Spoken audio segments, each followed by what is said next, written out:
अस्सलाम वालेकुम और मुसाफिर व्लॉग्स में खुश आमदीद। आज के व्लॉग में रवात फोर्ट के बारे में डिस्कशन होगी और कुछ ऐसी बातें, क्योंकि इसकी हिस्ट्री डिफरेंट है। जितने आप डिफरेंट सोर्सेज पढ़ते जाएं, हर जगह पे आपको कोई मुख्तलिफ सी बात ही मिलती है जो एक दूसरे से मिलती जुलती नहीं है। तो खैर, कोशिश करते हैं कि आपको इस किले की हिस्ट्री के बारे में बताएं और इसके जो करंट मनाजिर हैं, करंट जो इस वक्त इस दिसंबर 2023 में ये किस सिचुएशन में है, क्योंकि वहाँ पे रेनोवेशन का काम भी चल रहा है, तो बहुत सी चीज़ें बदल जाएंगी। परहैप्स ये आखिरी वीडियो आप देखेंगे जब ये इस हालत में होगा। इसके बाद फिर रेनोवेट कर दिया जाएगा तो ये अपनी ओरिजिनल हालत में शायद ना रहे।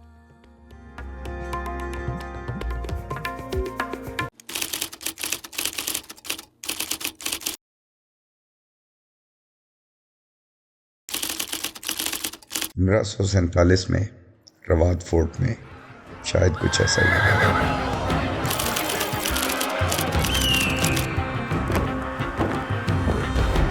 हम मुकम्मल हिंदुस्तान फतेह करने का इरादा रखते हैं।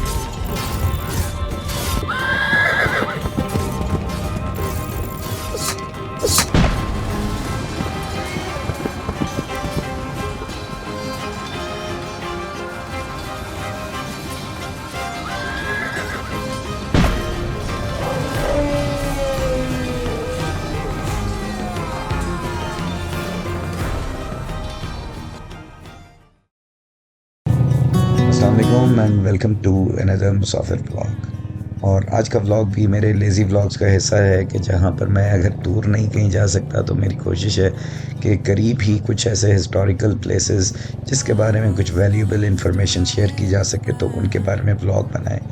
थस आज का व्लॉग है रवात फोर्ट के बारे में।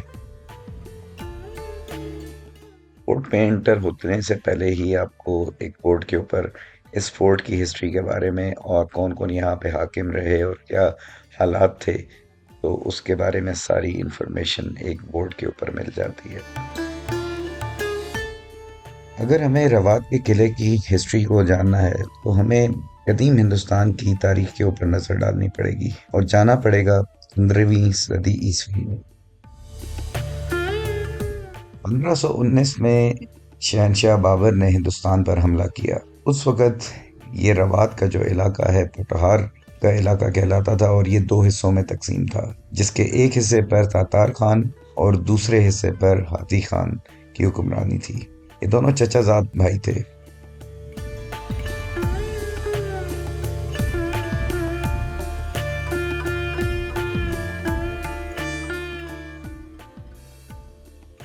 जिन दिनों शहनशाह बाबर बेरा में क़याम पजीर था, तो उन्हीं दिनों हाथी खान ने हमला करके तातार खान को कत्ल कर दिया और उसका इलाका हथिया दिया। जब बाबर को इस बात की खबर हुई तो वो हाथी खान से बदला लेने के लिए फड़वाला किला पहुंचा और यहाँ पे घमसान की जंग हुई। लेकिन हाथी खान किसी तरीके से भी बच के वहां से भाग निकला।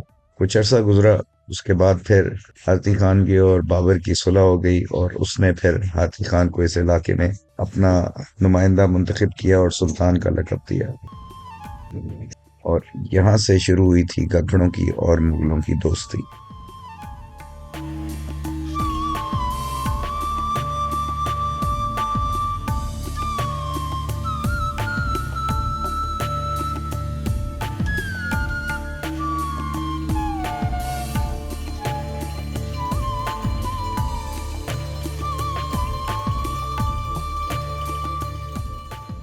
1525 में हाथी खान को उसकी बीवी ने जहर देकर कत्ल कर दिया, जिसके बाद सारंग खान, जो कि तातार खान का बेटा था, और इस इलाके में हुक्मरानी की। 1526 में जब बाबर ने इब्राहिम लोदी के खिलाफ पानीपत में मुकाबला किया तो सारंग खान ने उसकी भरपूर मदद की और 12,000 कक्खड़ के सिपाही वहां भेजे। तो जंग जीतने के बाद बाबर ने सारंग खान को उसकी वफादारी की एवज पूरे पोठोहार की हुक्मरानी नवाज दी।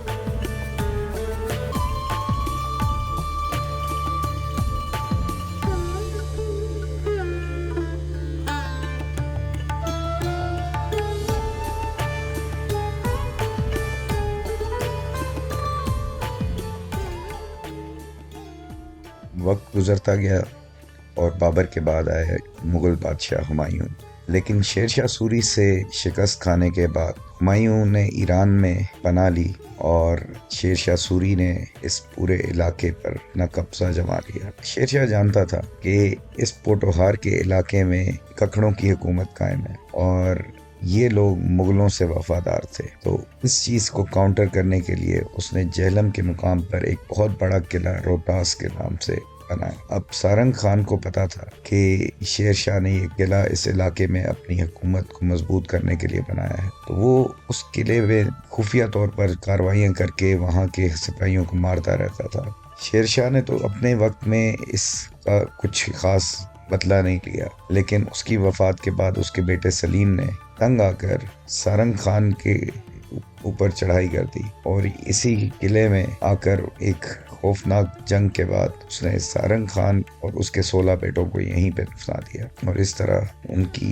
एक तवील हुकूमत इस इलाके में ख़त्म हुई।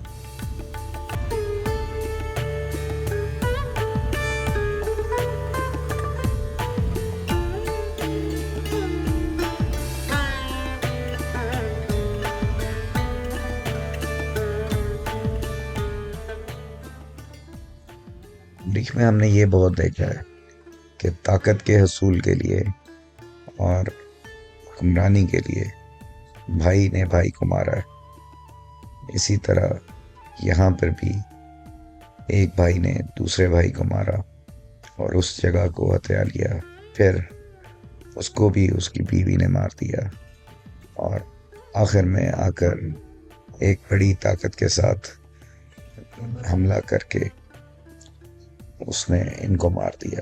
इवेंचुअली इस सारी की सारी कहानी तो नहीं कहेंगे, हिस्टोरिकल फैक्ट्स हैं।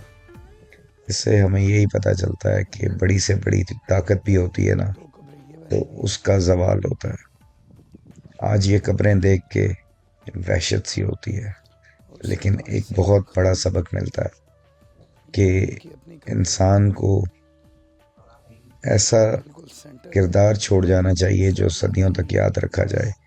लेकिन इनकी ये तारीख बहुत ढूंढने से मिली, इनके बारे में इंफॉर्मेशन को बहुत ढूंढना पड़ा, जबकि ये ताकत में थे और एक बहुत बड़े इलाके में यहाँ पर वो राज करते थे। अगर चाहते तो एक ऐसा अपना यहाँ पर नाम छोड़ के जा सकते थे कि जो आती हुई सदियों तक याद रखा जाता, लेकिन वहाँ पर आने वाले लोगों को कुछ मालूम नहीं है। बस जो ढूंढना चाहें तो वो ढूंढ के कुछ थोड़ी बहुत इन्फॉर्मेशन निकाल लेते हैं। इसमें हम सब के लिए बहुत बड़ा सबक है। तो आई होप कि आपको आज का ये व्लॉग पसंद आया होगा। गला मेरा बिल्कुल ज़िंदगी में मेरा नहीं ख्याल कि इतनी आवाज़ मेरी गायब हुई हो या कोई मसला हो, लेकिन है एक प्रॉब्लम। तो आई होप कि व्लॉग आपको पसंद आया। स्टिल जैसा भी है बर्दाश्त किया आप लोगों ने अभी तक, अगर देख रहे हैं तो बहुत शुक्रिया। नेक्स्ट व्लॉग में इंशाल्लाह फिर मुलाकात होगी। अपना ख्याल रखिएगा। अल्लाह हाफ़िज़। पाकिस्तान।